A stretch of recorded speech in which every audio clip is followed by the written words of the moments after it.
Hello students, अस्सलाम वालेकुम। हम क्वेश्चन नंबर 3 में आ गए, एक्सरसाइज 18.2। क्वेश्चन क्या कह रहा है? If u directly proportional to cube root of v and u is equal to 4 and v is equal to 64। यहाँ तक हमारा क्वेश्चन है। उसके बाद क्या कह रहा है? Find the value of u when v is equal to 216 and value of v when u is equal to 5। यहाँ तक हमारा क्वेश्चन है। उसके बाद जो क्वेश्चन के पार्ट हैं वो दो पार्ट हमें करने हैं। तो पहले हम क्वेश्चन को बना लेते हैं। क्वेश्चन क्या कह रहा है? इफ़ u क्या है? Directly proportional to cube root of v। ठीक है, हम जब प्रोपोर्शनल हटाते हैं तो हम क्या देते हैं? के क्यूब रूट ऑफ v। ये हमारा इक्वेशन 1 है। जब हम के फाइंड करेंगे तो क्या होगा? यहाँ पे ये क्यूब रूट मल्टीप्लाई हो रहा है, इस तरफ आके डिवाइड होगा। सही है। अब देखें, यहाँ पे हमें क्वेश्चन में वैल्यू गिवन है u is equal to 4 and v is equal to 64। तो k is equal to u की वैल्यू क्या है? 4 and cube root of 64। k is equal to 4 upon cube root of 64। तो 64 का क्यूब रूट किस तरह से निकलेगा? आप इस तरह से भी फैक्टर निकाल के तीन के जोड़े बनाएंगे तो आप लोगों को पता चल जाएगा। और वहाँ अभी मैं वो सॉल्व नहीं कर रहा, मैं डायरेक्ट लिख रहा हूँ। k is equal to 4, 64 cube root है 4 का। ठीक है, उसके बाद 4 का टेबल 4 पे 1 time k is equal to 1। k की वैल्यू क्या आई है? 1। ये हमारे पास इक्वेशन 1 है, ये हमारे पास इक्वेशन 2 है एंड ये हमारे पास इक्वेशन 3 है। अब आते हैं क्वेश्चन के पार्ट में। Find the value of u। हमें u फाइंड करना है।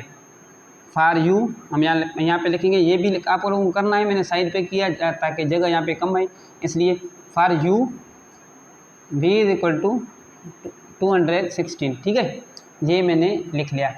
अब हमें u फाइंड करना है। v is equal to v किसके बराबर है? 216। हम कौन सा इक्वेशन यूज़ करके हम u निकाल सकते हैं? देखिए, इक्वेशन 1 हम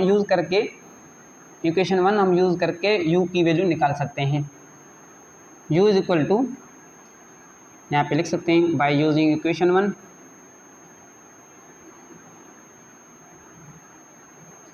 u is equal to k cube root of v। u is equal to k की वैल्यू क्या है? 1 into cube root of v 216। तो इसको भी मैं डायरेक्ट करूँगा, आप लोग फैक्टर वाले मेथड से भी कर सकते हैं। 3 के पेयर बनाएं। u is equal to 1 into 216 का जो क्यूब रूट है वो है 6 के बराबर। तो u 6 इंटू 1, u की वैल्यू क्या आई? 6। तो सेकंड पार्ट में क्या है? Value of v when u is equal to 5। v की वैल्यू फाइंड करनी है जब के u की वैल्यू है 5। तो इक्वेशन 1 यूज़ करके, बाय यूजिंग इक्वेशन 1 यूज़ करके हम निकालेंगे u is equal to k under cube root of 3v। हमें v की वैल्यू चाहिए तो इसको हम बाहर लेके आएंगे। k यहाँ पे मल्टीप्लाई हो रहा है, इस तरफ आके डिवाइड होगा। तो यहाँ पे हम वैल्यू रखेंगे। तो 3 अंडर रूट v की वैल्यू हमें फाइंड करनी है, तो इसको हम ऐसे ही रहने देते हैं। u की वैल्यू क्या है? u की वैल्यू यहाँ पे गिवन है 5 एंड अपान में क्या है? अपान में k की वैल्यू 1 हमने निकाली थी। तो 3 under cube root v is equal to 5। इसके आगे हमें, आप लोगों को पता है कि हमें v चाहिए। क्या चाहिए? v चाहिए। तो ये क्यूब रूट है, तो हम क्या लेंगे?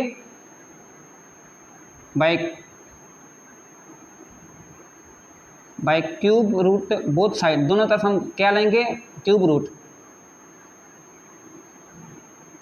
On both side. यहाँ पे जगह नहीं है, मैं यहाँ पे कर लेता हूँ। 3 cube root v is equal to 5 का यहाँ पे क्यूब रूट। क्यूब से ये क्यूब कट गया, हमारे पास क्या बचा? v बचा। 5 का क्यूब रूट हमारे पास क्या आएगा? 125। तो ये था क्वेश्चन नंबर 3। वीडियो अच्छी लगी तो लाइक शेयर करें। चलते हैं क्वेश्चन नंबर 4 की तरफ।